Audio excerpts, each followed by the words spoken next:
अक्सर दिल टूट जाने पर लोग गम में डूब जाते हैं और अपनी जिंदगी बर्बाद कर लेते हैं। लेकिन देहरादून के दिव्यांशु ने अपने आप को लोगों को इस गम से बचाने के लिए एक रेस्टोरेंट खोल डाला, जिसका नाम भी बड़ा ही दिलचस्प रखा है। नाम है दिल टूटा आशिक चाय वाला। गाइस, दिव्यांशु 21 साल के हैं और अपनी हाई स्कूल गर्लफ्रेंड से ब्रेकअप के बाद लगातार 6 महीने तक वो डिप्रेशन में रहे। लेकिन उसके बाद उन्होंने हिम्मत जुटाई और अपने आप को मूव ऑन करने की सोची और उसके बाद उन्होंने इस रेस्टोरेंट की शुरुआत की।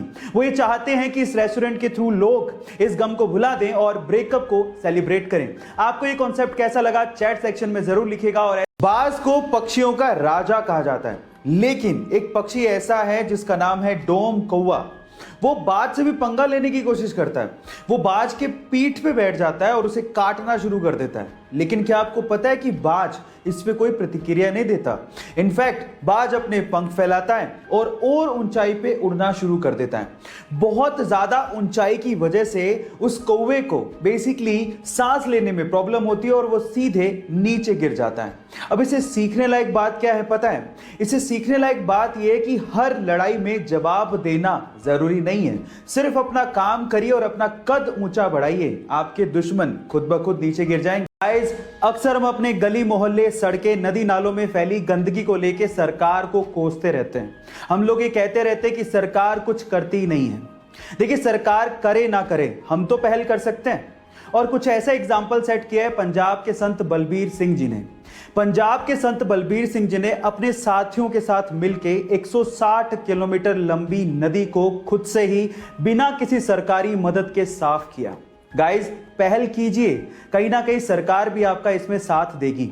मान लो कि आप समंदर के बीचों बीच फंसे हो और प्यास की वजह से आपको समंदर का पानी पीना पड़ जाए, तो आप सबसे पहले प्यास की वजह से ही मरोगे, क्योंकि समंदर का पानी आपको बहुत जल्दी डिहाइड्रेट भी कर देता है। कितनी अजीब बात है कि चारों तरफ पानी है, फिर भी आपकी प्यास बुझ ही नहीं सकती। पर अगर आपको जमी हुई सी वाटर की आइस मिल जाए तो उसको खाने से शायद आपकी प्यास बुझ सकती है। ऐसा इसीलिए होता है क्योंकि नमक बर्फ के क्रिस्टलाइन स्ट्रक्चर में फिट ही नहीं होता। इसीलिए बर्फ में पानी के मुकाबले मात्र 10% ही नमक रह जाता है, जिससे आपकी प्यास बुझ सकती है। यह नॉलेज आपको कैसी लगी चैट सेक्शन में लिखना मत भूलिएगा। गाइस, आपके आसपास आप लोगों ने सड़कें काले रंग की ही देखी होंगी, लेकिन पूरे विश्व में एक देश ऐसा है जहां पर सड़कें काले नहीं नीले रंग की हैं। वो देश है कतर, जहां की राजधानी दोहा में नीले रंग की सड़कें बनाई गई हैं।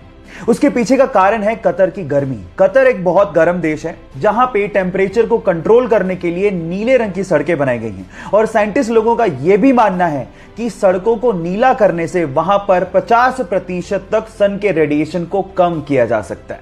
देखो, चाहे लॉजिक जो भी हो, नीले रंग की सड़कें फैसिनेटिंग तो जरूर है। क्या आप लोग भी अपने आसपास सड़कें नीले रंग की देखना चाहते हैं? और अगर हां, तो चैट सेक्शन में लिखना मत भूलिएगा।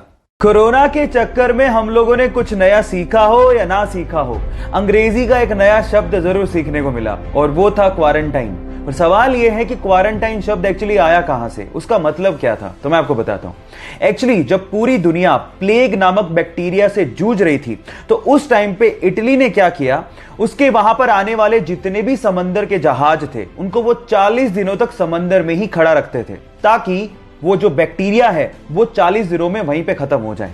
और वहां की लोकल लैंग्वेज में 40 को क्वारंटा बोला जाता था। वहीं से ही क्वारंटाइन शब्द को निकाला गया।